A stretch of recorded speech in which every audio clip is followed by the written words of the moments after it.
ಹೇಳಮ್ಮ ಏನು ತೊಂದರೆ? ಸರ್ ಈಗ ಒಂದ್ 6 ತಿಂಗಳಂತೂ ಸರ್ ಗ್ಯಾಸ್ಟ್ರಿಕ್ ಏನಾಗಂಗಿಲ್ಲ.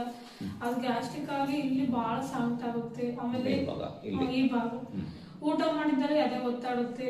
ಆಮೇಲೆ ಇವೆಲ್ಲ ಬೆನ್ನು ಕತ್ತಿ ನರ ಇದೆ, ಅದೇ ನೋವು. ಅದಕ್ಕಂತ ಎಂಡೋಸ್ಕೋಪ್ ECG ಎಲ್ಲ ಮಾಡ್ತಿದೆ, ಎಲ್ಲ ನಾರ್ಮಲ್ ಬಂದೈತಿ. ಆದ್ರೂ ಹಂಗ ಹಾಕೋದು ಬಹಳ ಗ್ಯಾಸ್ಟ್ರಿಕ್. ಬೆಳಗ್ಗೆ ಎದ್ದ ತಕ್ಷಣ ತಲೆ ಸುತ್ತು ಬರುತ್ತೆ. ಆಮೇಲೆ ಪಿತ್ತದ ತರ ವಾಂತಿ ಆಗುತ್ತೆ, ತಲೆ ಸುತ್ತು ಬಹಳ ಹುಳಿ ವಾಂತಿ ಎದ್ದ ತಕ್ಷಣಕ್ಕೆ ಹುಳಿ ವಾಂತಿ ಬರುತ್ತೆ. ಮೋಷನ್ ಮಾಡ್ತೀನಿ, ಕ್ಲಿಯರ್ ಆಗಲ್ಲ. ಯಾವಾಗಿಂದ? ಈಗ ಒಂದು 6 ತಿಂಗಳಾಯ್ತು ಸರ್. ಬಾಣ್ತಿಂದನೂ ಹಂಗೆ ಆಯ್ತು. ಪ್ರೆಗ್ನೆಂಟ್ ಇದ್ದಾಗ ಹಂಗಾಗಿತ್ತಾ? ಪ್ರೆಗ್ನೆಂಟ್ ಇದ್ದಾಗ ಗ್ಯಾಸ್ಟ್ರಿಕ್ ಆಗೋದು ಈ ತರ ಎಲ್ಲ ಆಗ್ತಿದ್ದಿಲ್ಲ. ಡೆಲಿವರಿ ಆದ್ಮೇಲೆ ಜಾಸ್ತಿ ಆಗಿದೆ? ಡೆಲಿವರಿ ಆದ್ಮೇಲೆ 3 ತಿಂಗಳು ಚೆನ್ನಾಗಿದ್ದೆ, ಆಮೇಲೆ ಹಂಗಾಯ್ತು. ಈಗ ಮಗು ಹಾಲು ಕುಡಿಸ್ತಿದ್ದೀರಿ ನೀವು? ನಾರ್ಮಲ್ ಡೆಲಿವರಿನಾ ಸಿಸೇರಿಯನ್? ಮೊದಲನೇ ಮಗುನ ಇದು? ಎರಡನೇ ಮಗು ಸರ್. ಮೊದಲನೇ ಡೆಲಿವರಿ ಆದಾಗ ಏನ್ ತೊಂದರೆ? ಅವಾಗ ಏನು ಇರ್ಲಿಲ್ಲ ಸರ್. ಅದು ಸಿಸೇರಿಯನ್? ಎರಡನೇದು ಸಿಸೇರಿಯನ್. ಆಮೇಲೆ ಬಾಯಿ ಒಣಗೋದು, ಗಂಟು ಒಣಗೋದು, ಇದು ಹೊಟ್ಟೆ ಒಳಗ ಒಂಥರ ಗಪ್ಪ ಗಪ್ಪ ಗಪ್ಪ ಗಪ್ಪ ಅಂತೈತಿ. ಗಾಬರಿ ಆಗೋದು, ಕೂತಿರ್ತ ಕೂರಕ್ಕೆ ಆಗಲ್ಲ. ಅವಾಗ ಹಂಗಾಕತಿ. ಎದೆ ಬಡಿತ ಜಾಸ್ತಿ ಆಗುತ್ತೆ. ಸತ್ತೋಗ್ಬಿಡ್ತೀನಿ ಅನ್ಸುತ್ತಾ? ಟೆನ್ಷನ್ ಬಾಳ ಆಗುತ್ತೆ ಸರ್. ಗ್ಯಾಸ್ಟ್ರಿಕ್ ಹೋಗೋಣ, ಕಣ್ಣು ಮಂಜು ಆಗ್ತದ. ಅದ್ರಾಗೆಲ್ಲ ನಾರ್ಮಲ್ ಬರುತ್ತೆ. ಬಾಳ ಮೆಡಿಸಿನ್ ತಗೊಂಡಿದ್ದೀವಿ, ವೈನ್ಯ ಆಗಿಲ್ಲ. ಅದ್ರಲ್ಲಿ ಯೂಟ್ಯೂಬ್ ಅಲ್ಲಿ ನೋಡಿದ್ರಲ್ಲ, ಹಂಗಾಗಿ ಬಂದ್ಬಿಟ್ಟಿದೆ. ಇದೆಲ್ಲ ರಿಪೋರ್ಟ್ಸ್ ನಾರ್ಮಲ್ ಇದೆಯಲ್ಲ?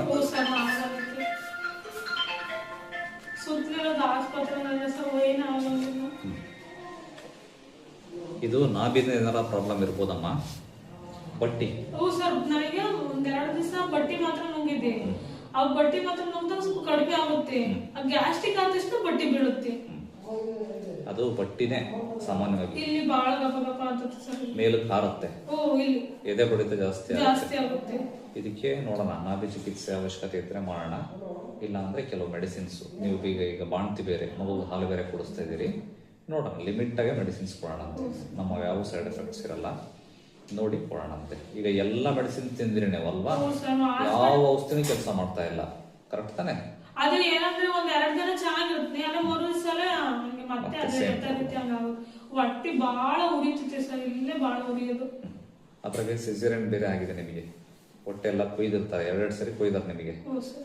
ಆವಾಗ ಹೊಟ್ಟೆ ಭಾಗದ ಮಸಲ್ಸ್ ವೀಕ್ ಆಗೋ ಚಾನ್ಸಸ್ ಇರುತ್ತೆ. 2 ಸರಿ ಆಪರೇಷನ್ ಆಗಿದೆ ಹೊಟ್ಟೆ. ಆ ಹೊಟ್ಟೆ ಭಾಗದ ಮಸಲ್ಸ್ ವೀಕ್ ಆದ್ರೆ ಅದು ಬಟ್ಟಿ ಜರಗೋದು, ನಾಭಿ ಜರಗೋದು. ಅದಕ್ಕೆ ಸ್ಟ್ರೆಂತ್ ಬರೋ ತರ ಕೆಲವು ಮೆಡಿಸಿನ್ಸ್ ಎಲ್ಲ ಕೊಡ್ತೇನೆ, ಸರಿ ಹೋಗುತ್ತೆ. ಆಯ್ತಮ್ಮ, ಆಯ್ತಮ್ಮ ಮಲ್ಕೊಳ್ರಿ.